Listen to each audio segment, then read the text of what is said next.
ಒಂದಲ್ಲ ಒಂದು ರೂಪದಲ್ಲಿ ಅಗಸ್ತ್ಯರು ಕನೆಕ್ಟಿವಿಟಿಯಲ್ಲಿ ಇದ್ದಾರೆ.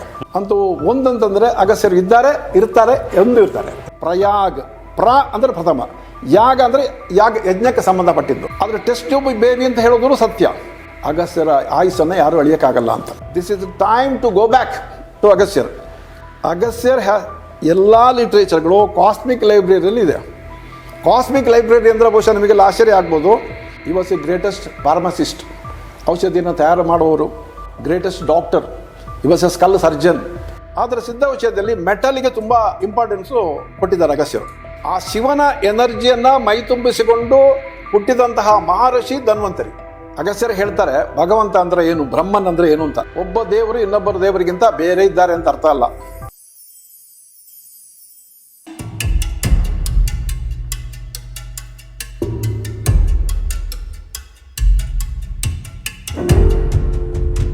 ಈ ಸಿದ್ಧ ಔಷಧದ ಬಗ್ಗೆ ನೀವು ಹೇಳ್ತಾ ಇದ್ರಿ ಸರ್. ಅಗಸ್ತ್ಯರು ಈ ಸಿದ್ಧ ಔಷಧನ ನೀವು ಹೇಗೆ ಅದು ಒಂದು ಮಂತ್ರದ ಮೂಲಕ ಅದಕ್ಕೆ ಒಂದು ಚೇತನ ಶಕ್ತಿಯನ್ನು ಕೊಟ್ಟು ಅದು ನಮ್ಮ ಮನುಕುಲಕ್ಕೆ ಹೇಗೆ ಅದು ಒಳ್ಳೆಯದನ್ನ ಮಾಡುತ್ತೆ ಅಂತ ಅದನ್ನ ಹೇಳಿದ್ರಿ ನೀವು. ಇನ್ನು ಇದ್ರ ಬಗ್ಗೆ ಒಂದು ಇನ್ ಡೀಟೇಲ್ ಆಗಿ ವಿಸ್ತೃತವಾಗಿ ನಾನು ಹೇಳಿಕ್ಕೆ ಇಷ್ಟಪಡ್ತೇನೆ. ನೋಡಿ, ಎಲ್ಲ ನಮ್ಮ ಹಿಂದೂಗಳು ಭಗವಂತನ ಚೈತನ್ಯವನ್ನ 33 ಕೋಟಿ ದೇವತೆಗಳ ಮೂಲಕವಾಗಿ ಪೂಜಿಸ್ತಾರೆ. ಇದರ ಅರ್ಥ ಒಬ್ಬ ದೇವರು ಇನ್ನೊಬ್ಬರ ದೇವರಿಗಿಂತ ಬೇರೆ ಇದ್ದಾರೆ ಅಂತ ಅರ್ಥ ಅಲ್ಲ. ನಾವು ಒಂದೊಂದು ಮನೆಗೆ ಎಲೆಕ್ಟ್ರಿಸಿಟಿ ಕನೆಕ್ಷನ್ ತಗೊಳ್ತೇವೆ. ಅದೇ ಒಂದೇ ಎಲೆಕ್ಟ್ರಿಸಿಟಿಯಿಂದ ಫ್ರಿಜ್ಜು ಓಡುತ್ತೆ, ಫ್ಯಾನು ಓಡುತ್ತೆ, ಹೀಟರು ಆಗುತ್ತೆ. ಅದೇ ರೀತಿ ಎನರ್ಜಿ ಒಂದೇ. ಅಗಸ್ತ್ಯರು ಹೇಳ್ತಾರೆ, ಭಗವಂತ ಅಂದರೆ ಏನು, ಬ್ರಹ್ಮನ್ ಅಂದರೆ ಏನು ಅಂತ. ಶಕ್ತಿ ಸೂತ್ರದಲ್ಲಿ ಅವರು ಹೇಳ್ತಾರೆ, ಶಕ್ತಿಯೇ ಬ್ರಹ್ಮನ್ ಅಂತ ಹೇಳಿ, ಎಲ್ಲವೂ ಅದರಿಂದ ಉತ್ಪತ್ತಿ ಆಗುತ್ತೆ ಅಂತ. ಒಟ್ಟಿಗೆ ಅಗಸ್ತ್ಯರು ಹೇಳ್ತಾರೆ, ಅದಕ್ಕೆ ಬೇರೆ ಬೇರೆ ಡೈಮೆನ್ಷನ್ಸ್ ಇರುತ್ತೆ ಅಂತ. ಆ ಡೈಮೆನ್ಷನ್ನೇ ಈ 33 ಕೋಟಿ ದೇವತೆಗಳ ಒಂದು ಬೇರೆ ಬೇರೆ ನಾವು ಅದನ್ನು ಸೆಗ್ರೆಗೇಟ್ ಮಾಡ್ತೇವೆ. ಇದೆಲ್ಲ ಋಷಿಮುನಿಗಳೇ ಮಾಡಿದ್ದು, ಅದಕ್ಕೆ ಕಾರಣ. ಒಂದೊಂದು ದೇವತೆ ಒಂದೊಂದು ನಾಮ ಕೊಟ್ಟು ಅದರಲ್ಲಿ ಬ್ರಹ್ಮ, ವಿಷ್ಣು, ಮಹೇಶ್ವರ 3 ಒರಿಜಿನಲ್ ಕಾನ್ಸೆಪ್ಟ್. ಅದರಲ್ಲಿ ಬ್ರಹ್ಮ ಅಂದರೆ ಅವನು ಸೃಷ್ಟಿಗೆ ಕಾರಣಕರ್ತ, ವಿಷ್ಣು ಅಂದರೆ ಪರಿಪಾಲನೆ ಮಾಡ್ತಕ್ಕಂಥವನು, ಅಂದರೆ ಶಿವ ಅಂತಂದರೆ ಅವನು ನಮಗೆ ಮೋಕ್ಷ ಕೊಡ್ತಕ್ಕಂಥವನು. ಬರ್ತ್ ಆ್ಯಂಡ್ ಡೆತ್ ಸೈಕಲಿಂದ ನಮ್ಮನ್ನು ಹೊರಗೆ ತರಬೇಕಾದ್ರೆ ಶಿವನ ಆಶೀರ್ವಾದ ಬೇಕೇ ಬೇಕು. ಇದು ನಮ್ಮ ಏನ್ಷಿಯಂಟ್ ಋಷಿಗಳು ನಮಗೆ ಕೊಟ್ಟಂತಹ ಇದು. ಈಗ ಯಾರಾದರೂ ಮೃತ್ಯುವಿನಿಂದ ನಮಗೆ ತಡಿಬೇಕಂದ್ರೆ ಅದು ಶಿವನೇ ಅದಕ್ಕೆ ಸಾಧ್ಯ. ಯಾಕಂದರೆ ಫೈನಲ್ ಡಿಸಿಷನ್ ಬರೆಯುವನು ಅವನೇ. ಆದರೆ ನಮ್ಮ ಜೀವಿತ ಕಾಲದಲ್ಲಿ ಅಸೈನ್ಡ್ ಲೈಫ್ ಅಂತ ಇದೆ. ಆ ಅಸೈನ್ಡ್ ಲೈಫ್ನಲ್ಲಿ ನಮಗೆ ತೀವ್ರವಾದಂಥ ಕಾಯಿಲೆಗಳು ಬಂದರೆ ನಮ್ಮನ್ನು ರಕ್ಷಣೆ ಮಾಡೋಕ್ಕೆ ಶಿವನೇ ಬೇಕು.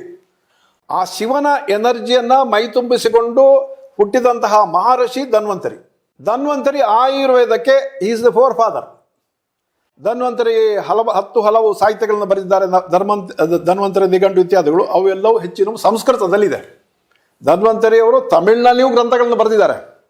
ಅದು ಬಹಳಷ್ಟು ಜನಕ್ಕೆ ಗೊತ್ತಿಲ್ಲ.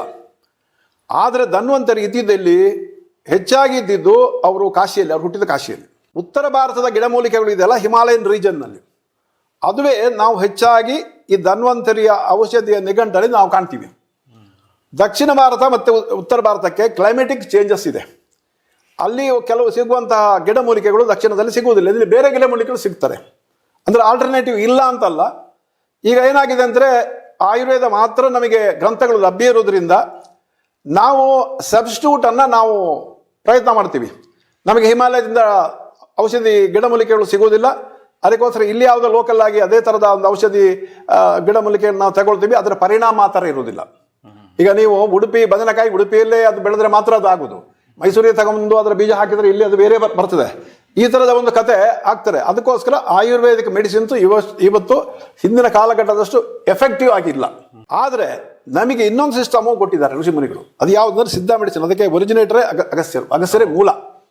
ದಕ್ಷಿಣಕ್ಕೆ ವಿಂಧ್ಯವನ್ನು ಕ್ರಾಸ್ ಮಾಡಿ ದಕ್ಷಿಣಕ್ಕೆ ಬಂದಂಥ ಅಗಸ್ತ್ಯರು ಇಲ್ಲಿಯ ಜನಗಳ ಅಂದಿನ ಬವಣೆಗಳನ್ನು ನೋಡಿ ಇಲ್ಲಿ ಫಸ್ಟು ಕೃಷಿ ಕಾರ್ಯವನ್ನು ಶುರು ಮಾಡ್ತಾರೆ. ಅಲ್ಲಿವರೆಗೆ ಕೃಷಿಯಲ್ಲಿ ಬೇಕಾಗಿದ್ದಿಲ್ಲ.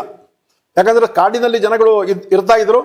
ಕಾಡಿನ ಜನಗಳು ಕಾಡಿನಲ್ಲೇ ಬೆಳೀತಕ್ಕಂತಹ ಹಣ್ಣು ಹಂಪಲಗಳು ಇತ್ಯಾದಿಗಳನ್ನು ಗೆಡ್ಡೆ ಗೆಣಸುಗಳನ್ನು ತಿಂದ್ಕೊಂಡು ಕಾಲಕ್ಷೇಪ ಮಾಡ್ತಾ ಇದ್ದ ಜನಾಂಗ ಬರಬರುತ್ತಾ ಅವರ ಸಂಖ್ಯೆ ಹೆಚ್ಚಾದಾಗ ಅವರಿಗೆ ಕೃಷಿಯ ಒಂದು ಅಗತ್ಯತೆ ಬರುತ್ತೆ. ಆ ಕೃಷಿಯ ಕೆಲಸವನ್ನು ಪ್ರಾರಂಭ ಮಾಡಿದವರು ಅಗಸ್ತ್ಯರು. ತಮಿಳಿನಲ್ಲಿ ಪಾಡ್ದನಗಳಿಗೆ ಹೋದರೆ ನಮಗೆಲ್ಲ ವಿಷಯಗಳು ಸಿಗುತ್ತೆ. ನಾಸಿಕದ ಅಗಸ್ತ್ಯೇಶ್ವರ ದೇವಸ್ಥಾನದ ಹಿಸ್ಟ್ರಿಯಲ್ಲಿ ಸಮೇತ ಇದನ್ನು ಕಾಣಿಸಿದ್ದಾರೆ. ಅಂತಹ ಅಗಸ್ತ್ಯರು ಮುಂದಿನ ಕಾಲಘಟ್ಟದಲ್ಲಿ ಔಷಧಿಗಳ ಇಲ್ಲಿ ಲೋಕಲಿ ಅವೈಲೇಬಲ್ ಹರ್ಬಲ್ಸ್ ಏನಿದೆ ಅದರ ಮೂಲಕ ಈ ಸಿದ್ಧ ಔಷಧಿಗಳನ್ನು ತಯಾರಿಸ್ತಾರೆ. ಸಿದ್ಧ ಔಷಧಿ ಮತ್ತು ಆಯುರ್ವೇದಕ್ಕೆ ದೊಡ್ಡ ವ್ಯತ್ಯಾಸ ಏನಿಲ್ಲ. ಆದರೆ ಸಿದ್ಧ ಔಷಧಿಯಲ್ಲಿ ಮೆಟಲ್ಗೆ ತುಂಬ ಇಂಪಾರ್ಟೆನ್ಸು ಕೊಟ್ಟಿದ್ದಾರೆ ಅಗಸ್ತ್ಯರು. Agastyar was the father of the metallurgy. ಅದರಲ್ಲಿ ಔಷಧಿಯನ್ನು ಮೆಟಲ್ಗಳಿಂದ ತಯಾರು ಮಾಡಿದ್ದಾರೆ. ಕ್ರಾಫ್ಟ್ ಈ ಮೆಟಲಿಂದ ಮಾಡಿದ್ದಾರೆ. ಮತ್ತು ಮೆಟಲನ್ನು ಒಂದು ಮೆಟಲನ್ನು ಇನ್ನೊಂದು ಮೆಟಲ್ಗೆ ಪರಿವರ್ತನೆ ಮಾಡುವಂಥದ್ದು ಸಮೇತ ವಿದ್ಯೆಗಳೆಲ್ಲವೂ ಅಗಸ್ತ್ಯರಿಗೆ ಗೊತ್ತಿತ್ತು. ಅದೆಲ್ಲವೂ ಅವರ ಕಾವ್ಯದಲ್ಲಿ ಪ್ರತಿಬಿಂಬವಾಗಿದೆ. ಆ ರೀತಿಯಾಗಿ ಅಗಸ್ತ್ಯರು ಮೆಟಲ್ಸ್ ಇರ್ಬೋದು, ಮರ್ಕ್ಯೂರಿ ಇರ್ಬೋದು, ಇದೆಲ್ಲವನ್ನು ಔಷಧಿಗೆ ಹೇಗೆ ಬಳಸುವುದು ಅಂತ ಹೇಳೋದರ ಬಗ್ಗೆ ವಿಶೇಷವಾದಂತಹ ಗ್ರಂಥಗಳನ್ನು ಅವರು ಬರೀತಾರೆ. ಈ ವಾಸ್ ಎ ಗ್ರೇಟೆಸ್ಟ್ ಫಾರ್ಮಸಿಸ್ಟ್, ಔಷಧಿಯನ್ನು ತಯಾರು ಮಾಡುವವರು, greatest doctor, he was a skull surgeon. Sangam ಫಸ್ಟ್ನಲ್ಲಿ ಒಂದು ಇನ್ಸಿಡೆಂಟ್ ನಡೀತದೆ. ಅಲ್ಲಿಯ ಪಾಂಡ್ಯ ರಾಜಕುಮಾರನಿಗೆ ತೀವ್ರವಾದಂತಹ ತಲೆನೋವು ಬರುತ್ತೆ. ಆ ಸಂದರ್ಭದಲ್ಲಿ ಅವನಿಗೆ ಅಲ್ಲಿ ಪಾರ್ಟಿಸಿಪೇಟ್ ಮಾಡೋಕ್ಕೆ ಕಷ್ಟ ಆಗುತ್ತೆ. ಅಗಸ್ತ್ಯರು ತಕ್ಷಣ ಅವನ್ನ ಸರ್ಜರಿಗೆ ಒಳಪಡಿಸ್ತಾರೆ. ಅವನ ಸ್ಕಲ್ ಓಪನ್ ಮಾಡ್ತಾರೆ. ಅದರಲ್ಲಿ ವಿಶೇಷ ಏನಂತಂದರೆ ಒಂದು ಸಣ್ಣ ಕಪ್ಪೆ ಅವನ ಮೆಮೊರಿ ಚಿಪ್ನಲ್ಲಿ ಕೂತಿರ್ತದೆ. ಅದು ಅಗಸ್ತ್ಯರು ಬರೀತಾರೆ. ಅಗಸ್ತ್ಯರಿಗೆ ತುಂಬ ಶಿಷ್ಯಂದ್ರು ಇರ್ತಾರೆ. ಆವಾಗ ಒಬ್ಬನನ್ನು ಅವನಿಗೇನು ಗೊತ್ತಾಗಲ್ಲ ಅಂತ, ಥೇರಿಯರಾರ್ ಅಂತ ಅವನ ಹೆಸರು. ಅಂದರೆ ತಮಿಳಿನಲ್ಲಿ ಅವನಿಗೇನು ಗೊತ್ತಾಗಲ್ಲ ಅಂತ, ಪೆದ್ದ ಅಂತ. ಎಲ್ಲರೂ ಏನು ಮಾಡೋದು ಅಂತ ಹೇಳಿ ಯೋಚನೆ ಮಾಡ್ತಾರೆ. ಯಾಕಂದರೆ ಕಪ್ಪೆಯನ್ನು ನೀವೇನಾದರೂ ಅದನ್ನು ಬಲಾತ್ಕಾರವಾಗಿ ತೆಗಿಲಿಕ್ಕೆ ಹೋದರೆ ಅದು ಅಂಟಿಕೊಳ್ಳುತ್ತೆ. Then your memory chip will come out and he will be handicapped for life. ಅದು ಅಗಸ್ತ್ಯರು ತುಂಬ ಭಯ, ಹೇಗೆ ತೆಗೆಯೋದು ಅಂತ ಹೇಳೋದನ್ನು ಅಗಸ್ತ್ಯರು ಯೋಚನೆ ಮಾಡ್ತಾ ಇದ್ದಾಗ ಈ ಥಿಯರಿಯರಾರ್ ಅಗಸ್ತ್ಯರದೇ ಒಂದು ಡಿವೈನ್ ಡಿಸ್ಪ್ಲೇ ಇರ್ಬೋದು, ಅವನು ನೀರು ತಗೊಂಡ್ಬರ್ತಾನೆ ಒಂದು ಪಾತ್ರೆಯಲ್ಲಿ. ಆ ಪಾತ್ರೆ ನೀರನ್ನು ನೋಡಿದ ತಕ್ಷಣ ಕಪ್ಪೆ ಗುಣ ಏನಂದ್ರೆ ನೀರಿಗೆ ಜಂಪ್ ಮಾಡ್ತದೆ. So that's how that patient was saved. ಅಗಸ್ತ್ಯರು ಸಕ್ಸಸ್ಫುಲ್ ಆಗಿ ಮಾಡ್ತಾರೆ. ಆವಾಗ ಅಗಸ್ತ್ಯರು ಆ ಶಿಷ್ಯನ ಹತ್ರ ಅತ್ಯಂತ ಪ್ರೀತಿಯಿಂದ ಥಿಯರಿಯರಾರ್ಗೆ ತನ್ನ ಸಂಪೂರ್ಣ ಜ್ಞಾನವನ್ನು ಕೊಡ್ತಾರೆ. ಅವನಿಗೆ ಮಾತು ಬರ್ತದೆ and he becomes one of the greatest scholars. ಅಗಸ್ತ್ಯರು ಹೇಳ್ತಾರೆ, ಆ ಥಿಯರಿಯರಾರು ನನ್ನ ಕಾಶಿಯಲ್ಲಿ ನನ್ನ ಗುರುಕುಲ ಏನಿತ್ತು ಅದರ ಬಗ್ಗೆ ಬಹಳ ಉದ್ಗ್ರಂಥವನ್ನು ಬರೆದಿದ್ದಾನೆ. ಅದು ಕಾಶಿಯಲ್ಲಿ ಇವತ್ತು ಇದೆ. ಅದನ್ನು ಯಾವುದೋ ಒಂದು ಹಿಡನ್ ಇದೆ, ಒಂದು ಕಾಲಘಟ್ಟದಲ್ಲಿ ನಿಮಗೆಲ್ಲ ಸಿಗುತ್ತೆ ಅಂತ ಹೇಳುವಂಥದ್ದು ಹೇಳಿದ್ದಾರೆ. ಇಲ್ಲಿ ನಾನು ನಿಮಗೆ ಏನು ಹೇಳಲಿಕ್ಕೆ ಇಷ್ಟಪಡ್ತೀನಿ ಅಂತಂದರೆ, ಗ್ರಂಥಗಳನ್ನು ಬರೆದಿದ್ದಾರೆ ಅಗಸ್ತ್ಯರು. ನಮಗೆ ಸುಮಾರು 245 ಗ್ರಂಥಗಳು ಇಲ್ಲಿವರೆಗೆ ಅದನ್ನು CICT ಅವರು ಪಟ್ಟಿ ಮಾಡಿದ್ದಾರೆ. ಅದನ್ನು ಇತ್ತೀಚೆಗೆ ನಾವು ಏನು ಒಂದು ಪುಸ್ತಕವನ್ನು ಪ್ರಕಟಣೆ ಮಾಡಿದ್ದೇವೆ, ಅಗಸ್ತ್ಯ ದ ಯೂನಿಫೈಯರ್ ಅಂತ ಹೇಳುವಂಥದ್ದಲ್ಲಿ ಆ ಲಿಸ್ಟನ್ನು ಕೊಟ್ಟಿದ್ದೇವೆ.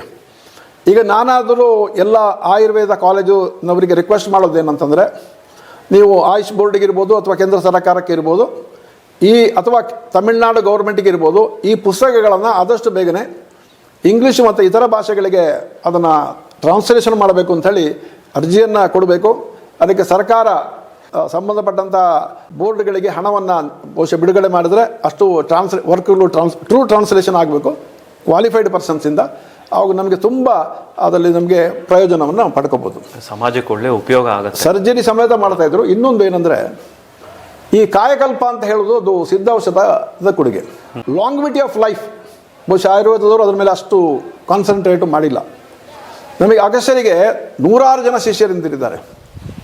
ಅವರೊಂದು ಅಷ್ಟು ಜನ ಮರಣವನ್ನು ಗೆದ್ದಿದ್ದಾರೆ. ಇವತ್ತು ಅವರು ಸೂಕ್ಷ್ಮ ರೂಪದಲ್ಲಿ ಇರ್ತಾರೆ. ಆ ಕಾಯಕಲ್ಪ ಇದೆಯಲ್ಲ, ಕಾಯಕಲ್ಪವನ್ನು ಅತಿ ಹೆಚ್ಚಾಗಿ ಒಂದು ಪ್ರಸ್ತಾಪ ಇರೋದು ಸಿದ್ಧೌಷಧಿಗಳಲ್ಲಿ. ಇತ್ತೀಚೆಗಿನವರೆಗೆ ಆ ವಿದ್ಯೆ ನಮ್ಮಲ್ಲಿ ಇತ್ತು. ಬ್ರಿಟಿಷರು ಅದನ್ನು ಉದ್ದೇಶಪೂರ್ವಕವಾಗಿ ಆ ಕಾಯಕಲ್ಪವನ್ನು ಬ್ಯಾನ್ ಮಾಡಿದ್ರು. ಆ ಕಾಯಕಲ್ಪಕ್ಕೆ ಸಂಬಂಧಪಟ್ಟಂಥ ಲಿಟ್ರೇಚರನ್ನು ಅವರು ತಗೊಂಡೋದ್ರು. ನೋಡಿ, ಅವರಿಗದು ಬೇಕು, ಅದರ ಭಾರತೀಯರಿಗೆ ಅದು ಲಭ್ಯ ಇರಬಾರದು. ಇದು ಅವರದ್ದು ಒಂದು ಇದು. ಈ ಥರದ ಒಂದು ವಿಷಯಗಳು ನಡೆದಿದೆ. ಆದರೆ ಈ ಯಾವ ಬ್ರಿಟಿಷನು ಅಗಸ್ತ್ಯರನ್ನು ಫೂಲ್ ಮಾಡೋಕ್ಕಾಗಲ್ಲ. ಅಗಸ್ತ್ಯರ್ ಎಲ್ಲ ಲಿಟ್ರೇಚರ್ಗಳು ಕಾಸ್ಮಿಕ್ ಲೈಬ್ರರಿಯಲ್ಲಿ ಇದೆ. ಕಾಸ್ಮಿಕ್ ಲೈಬ್ರರಿ ಅಂದರೆ ಬಹುಶಃ ನಿಮಗೆಲ್ಲ ಆಶ್ಚರ್ಯ ಆಗ್ಬೋದು. ನಮ್ಮ ವೇದಗಳೆಲ್ಲ ಕಾಸ್ಮಿಕ್ ಲೈಬ್ರರಿ. ವೇದವನ್ನು ಯಾರು ನಾಶ ಮಾಡಲಿಕ್ಕೆ ಆಗೋದಿಲ್ಲ ಅಂತ ಹೇಳೋದು ಅದಕ್ಕೇನೆ. ಯಾವುದೋ ವ್ಯಕ್ತಿಗೆ ಆ ಭಗವಂತನ ಒಟ್ಟಿಗೆ ಕನೆಕ್ಟಿವಿಟಿ ಬಂದರೆ he can reproduce it. So ಅಂತಹ ಒಂದು ಬಹಳ ದೊಡ್ಡ ಕೊಡುಗೆಯನ್ನು ಸಮಾಜಕ್ಕೆ ಅಗಸ್ತ್ಯರು ಸಿದ್ಧೌಷಧಿಗಳ ಮೂಲಕ ಕೊಟ್ಟಿದ್ದಾರೆ. ಆ ಸಿದ್ಧೌಷಧಿಗಳು ಇವತ್ತು ಅದರ ಒಟ್ಟಿಗೆ ಪರೀಕ್ಷೆ, ನಾಡಿ ಪರೀಕ್ಷೆ. ಇವತ್ತು ನಾವು ಡಯಾಗ್ನೋಸ್ಟಿಕ್ ಸೆಂಟರ್ಗೆ ಹೋಗಿ ಎಷ್ಟು ಲಕ್ಷ ರೂಪಾಯಿಗಳನ್ನು ಹಾಳು ಮಾಡ್ತೇವೆ ಅಂತ ಹೇಳಿದ್ರೆ ಹೇಳೋಕ್ಕಾಗಲ್ಲ. ಆದರೆ ಈ ನಾಡಿ ಪರೀಕ್ಷೆ, ಮರ್ಮ ಚಿಕಿತ್ಸೆ, ಆಮೇಲೆ ಇವತ್ತು ಅಕ್ಯುಪಂಚರು ಅಕ್ಯುಪ್ರೆಷರು ಎಲ್ಲ ಏನು ಹೇಳ್ತೀವಿ ಇದು ಎಲ್ಲವನ್ನು ಅಗಸ್ತ್ಯರು ಅಂದೇ ಮಾಡಿ ಕೊಟ್ಟಿದ್ದರು ಸಮಾಜಕ್ಕೆ. ಅಗಸ್ತ್ಯರ ಶಿಷ್ಯಂದರು ಬೋಗರು ಮತ್ತು ಕಳಂಗಿನಾಥರು ಇವರೆಲ್ಲ ಈ ವಿದ್ಯೆಗಳನ್ನು ಚೈನಾಕ್ಕೆ ತಗೊಂಡೋದ್ರು. ಇವತ್ತು ಅದರಲ್ಲಿ ಅವರು ರಿಸರ್ಚ್ ಮಾಡಿ ಅವರು ಅದನ್ನು ಇಡೀ ಜಗತ್ತಿಗೆ ಇವತ್ತು ಬೇರೆ ಬೇರೆ ರೂಪದಲ್ಲೇ ಕೊಡ್ತಾ ಇದ್ದಾರೆ. ನಾವು ಭಾರತೀಯರು ಅದನ್ನು ಮರೆತು ಬಿಟ್ಟಿದ್ದೀವಿ. ಹೌದು. ಇಂಥ ಒಂದು ಸಂದರ್ಭ ನಮ್ಮ ಮಧ್ಯೆ ಬಂದಿದೆ. This is time to go back to Agastyar, go back to the basic. ಆವಾಗ ನಮ್ಮ ಸಂಸ್ಕೃತಿ ಉಳಿಯುತ್ತೆ, ಸಮಾಜ ಉಳಿಯುತ್ತೆ. ಹೌದು, ನಿಜವಾದ ಮಾತು ಸರ್. ಅಗಸ್ತ್ಯರ ಜನನ ಹೇಗಾಯಿತು ಅಂದರೆ ನಾವು ಒಂದು ಇದರಲ್ಲಿ ನೋಡ್ತಾ ಇದೆ ಆರ್ಟಿಕಲಲ್ಲಿ ಒಂದು ಟೆಸ್ಟ್ ಟ್ಯೂಬ್ ಅಂತ ನಾವು ಇವಾಗ ಏನು ಹೇಳ್ತೀವಿ. ಹೌದು. ಸೊ ಅವರು ಕೂಡ ಒಂದು ಕುಂಭದಲ್ಲಿ ಅಂದರೆ ಒಂದು ಮಡಕೆಯಲ್ಲಿ ಜನನ ಆಯಿತು ಅಂತ ಹೇಳ್ತಾರೆ. ಸೊ ಇದು ಹೇಗೆ ಅದು ಸರಿ ತಿಳಿಸ್ಕೊಡಿ. ಈ ಅಗಸ್ತ್ಯರ ಲಾಂಗ್ವಿಟಿ ಆಫ್ ಲೈಫನ್ನು ಹೇಳಲಿಕ್ಕೆ ಆಗೋದಿಲ್ಲ ಅಂಥೇಳಿ ಅವರ ನೇರ ಶಿಷ್ಯರಾದಂಥ ಬೋಗರ್ ಹೇಳ್ತಾರೆ. ಬೋಗರ್ ಅಂದರೆ ನಿಮಗೆಲ್ಲ ಬಹುಶಃ ಕರ್ನಾಟಕದಲ್ಲಿ ಅಷ್ಟು ವಿಶೇಷ ಗೊತ್ತಿರಲಿಕ್ಕಿಲ್ಲ. ತಮಿಳುನಾಡಲ್ಲಿ ಪ್ರತಿಯೊಬ್ಬ ವ್ಯಕ್ತಿಗೂ ಬೋಗರ್ ಗೊತ್ತು. ಬೋಗರ್ ಪಳನಿಯ ಈ ಏನು ಅಲ್ಲಿ ಮುರುಗನ್ ವಿಗ್ರಹ ಇದೆಯಲ್ಲ ಅದನ್ನು ಮಾಡಿದವರು ಅಷ್ಟಪಾಷಾಣಾದಿಗಳನ್ನು ಮಾಡಿದವರು ಬೋಗರು. ಅದೇ ಬೋಗರು ಚೈನಾಕ್ಕೆ ಹೋಗಿ ತಾವಿಸಮ್ ಅಂತ ಚೈನಾದಲ್ಲಿ ಏನಿದೆ ರಿಲಿಜನ್ನು ಅದರ master Bogar. And he was one of the greatest scientist spiritual leader of all time. ಅವರು ಆಕಾಶದಲ್ಲಿ ಹೋಗುವಂಥದ್ದು, ಆಕಾಶದಲ್ಲಿ ಸಂಚರಿಸುವಂತಹ ವೈಮಾನಿಕ ಇದನ್ನು ಮಾಡ್ತಕ್ಕಂಥದ್ದು ಎಲ್ಲದಲ್ಲೂ ಎಕ್ಸ್ಪರ್ಟ್ ಇದ್ದರು. ಇವಸ್ ಎ ಸೈಂಟಿಸ್ಟ್. ಅವ್ರು ಹೇಳ್ತಾರೆ ಅಗಸ್ತ್ಯರು 4 ಯುಗದಲ್ಲಿದ್ದರು, ಅಗಸ್ತ್ಯರ ಆಯುಸ್ಸನ್ನು ಯಾರೂ ಅಳಿಯೋಕ್ಕಾಗಲ್ಲ ಅಂತ. ಅಂದರೆ ಇಲ್ಲಿ ಅಗಸ್ತ್ಯರ ಜನನ ಅಂತ ಹೇಳುವಂಥದ್ದು ಇದೆಯಲ್ಲ ಅದೊಂದು ಸಿಂಬಾಲಿಕ್ ಮಾತ್ರ. ಒಂದೊಂದು ಸ್ಟೋರಿಯಲ್ಲಿ ನಾವು ಒಂದೊಂದು ಇದನ್ನು ನೋಡ್ಬೋದು. ಕೆಲವು ಒಂದಲ್ಲಿ ಪುಲಸ್ತ್ಯನ ಮಗ ಅಗಸ್ತ್ಯ ಅಂತಲೂ ಬರ್ತದೆ. ಆದರೆ ಟೆಸ್ಟ್ ಟ್ಯೂಬ್ ಬೇಬಿ ಅಂತ ಹೇಳೋದು ಸತ್ಯ. ಯಾಕಂದರೆ ಒಂದು ಸಲ ಪ್ರಯಾಗ್ ಅಂತ ಹೇಗೆ ಹೆಸರು ಬಂತು? ಇಲ್ಲಿ ಬ್ರಹ್ಮ ಯಜ್ಞ ಮಾಡ್ತಾ ಇದ್ದ. ಜಗತ್ತಿನ ಪ್ರಥಮ ಯಜ್ಞ ಮಾಡಿದಂತಹ ಜಾಗ ಪ್ರಯಾಗ್. ಅಂದರೆ ಪ್ರಥಮ, ಯಾಗ ಅಂದರೆ ಯಜ್ಞಕ್ಕೆ ಸಂಬಂಧಪಟ್ಟಿದ್ದು. ಅಂಥ ಪ್ರಯಾಗದಲ್ಲಿ ಯಜ್ಞ ಮಾಡುವಾಗ ಅಲ್ಲಿ ಒಂದು ಕುಂಭವನ್ನು ಪೂಜಿಸಲಾಗ್ತದೆ. ಆ ಕುಂಭದಿಂದ ಈ ಅಗಸ್ತ್ಯರು ಹೊರಬರ್ತಾರೆ. ಇವತ್ತು ನೀವು ಇಲ್ಲಿ ಗುಜರಾತಿಗೆ ಹೋದರೆ ಅಲ್ಲಿ ಒಂದು ಗರ್ಭ ಅಂತ ಹೇಳುವಂಥದ್ದು ಒಂದು ಡ್ಯಾನ್ಸ್ ಮಾಡ್ತಾರಲ್ಲ, ಅದು ಕುಂಭ ಇದಕ್ಕೆ ಈಗ ಆಧಾರ. ಅಂದರೆ ಅಗಸ್ತ್ಯರ ಒಂದು ಆಗಮನವನ್ನು ಅದು ಸೆಲೆಬ್ರೇಷನ್ ಥರ ಅದಾಗಿ ಮತ್ತೆ ಬೇರೆ ಬೇರೆ ರೀತಿಯ ಮಾರ್ಪಾಡುಗಳು ಆಯಿತು. ಆ ರೀತಿಯಾಗಿ ಕುಂಭದಿಂದ ಅವರು ಉದ್ಭವ ಆದರು ಅಂತ ಹೇಳ್ತಕ್ಕಂಥದ್ದು. ಅಲ್ಟಿಮೇಟ್ಲಿ ಅಗಸ್ತ್ಯರು ಹೇಳ್ತಾರೆ we are not different from energy, we are part of the ultimate energy. ಆ ಎನರ್ಜಿ ಅಂತಕ್ಕಂಥದ್ದು ಬೇರೆ ಬೇರೆ ಒಂದು ರೂಪದಲ್ಲಿ ಅದು ನಮಗೆ ಪ್ರಕಟ ಆಗಿರ್ಬೋದು. ಸೊ ಅದ್ರ ಬಗ್ಗೆ ಬೇರೆ ಬೇರೆ ಚಿಂತನೆಗಳಿದೆ. ಅಂತೂ ಒಂದಂತಂದರೆ ಅಗಸ್ತ್ಯರು ಇರ್ತಾರೆ ಎಂದು ಇರ್ತಾರೆ, ಇವಾಗಲೂ ಇದ್ದಾರೆ. That is my personal experience. ನಾವು ನಿಮ್ಮ ಪರ್ಸನಲ್ ಆಗಿ ಏನಾದರೂ ನಿಮಗೆ ನನಗೆ ಪ್ರಶ್ನೆ ಆ ಬಗ್ಗೆ ಕೇಳಿದ್ರೆ ನಾನು ಅದನ್ನು ನಿಧಾನಕ್ಕೆ ನಿಮಗೆ ಉತ್ತರ ಕೊಡ್ತೇನೆ. ಈಗ ನಮಗೆ ಜನರನ್ನು ಇದು ಏನಂದರೆ ತಪ್ಪು ದಾರಿಗೆ ಎಳೆಯತಕ್ಕಂಥದ್ದು ಅಥವಾ ಅದರಲ್ಲಿ ಏನೋ ಇವನು ಅಂಧಶ್ರದ್ಧೆಯನ್ನು ಕ್ರಿಯೇಟ್ ಮಾಡ್ತಾನೆ ಅಂತ ಹೇಳುವಂಥದ್ದು ಅದು ಯಾವುದು ಬರೋದು ಬೇಡ. ಅದರಿಂದ ಈ ಕಾಲಘಟ್ಟದಲ್ಲಿ ನಾನು ಅದನ್ನು ವಿಶೇಷವಾಗಿ ಹೇಳಲಿಕ್ಕೆ ಒತ್ತು ಕೊಡಲಿಕ್ಕೆ ಇಷ್ಟಪಡೋದಿಲ್ಲ. ಬಟ್ ಒಂದಂತೂ ನಾನು ಖಂಡಿತವಾಗಿ ಹೇಳ್ತೇನೆ, ನಮ್ಮ ಗ್ರೂಪ್ನಲ್ಲಿರ್ತಕ್ಕಂಥ ಎಲ್ಲ ವ್ಯಕ್ತಿಗಳಿಗೂ ಒಂದಲ್ಲ ಒಂದು ರೂಪದಲ್ಲಿ ಅಗಸ್ತ್ಯರು ಕನೆಕ್ಟಿವಿಟಿಯಲ್ಲಿ ಇದ್ದಾರೆ. ಅವರು ಪ್ರತ್ಯಕ್ಷವಾಗಿ ಬಂದು ನಮಗೆ ಏನಾದರೂ ಇನ್ಸ್ಟ್ರಕ್ಷನ್ ಕೊಡದೇ ಇರ್ಬೋದು, ಅದನ್ನು ಬೇರೆ ರೀತಿಯಲ್ಲಿ ನಮಗೆ ಕಾಲಘಟ್ಟಕ್ಕೆ ಏನೇನಾಗಬೇಕೋ ನಮ್ಮ ಕೈಯಿಂದ ಮಾಡಿಸ್ತಾ ಇದ್ದಾರೆ. ಆ್ಯಂಡ್ ಅವರ ನಾಡಿ ರೀಡಿಂಗಿನಲ್ಲಿ ನಾವು ಹೋದಾಗ ಏನೇನು ನಡೀತದೆ ಇವತ್ತು ನಾನು ನಿಮ್ಮ ಹತ್ರ ಮಾತಾಡುವಂಥ ವಿಷಯವನ್ನು ಸಮೇತ ಅವ್ರು ಹೇಳ್ತಾರೆ, ಹೀಗೆ ಮಾತಾಡಿದ್ಯಾ ನೀನು ಅಂತ. ಭಾಳ ಸಂತೋಷ.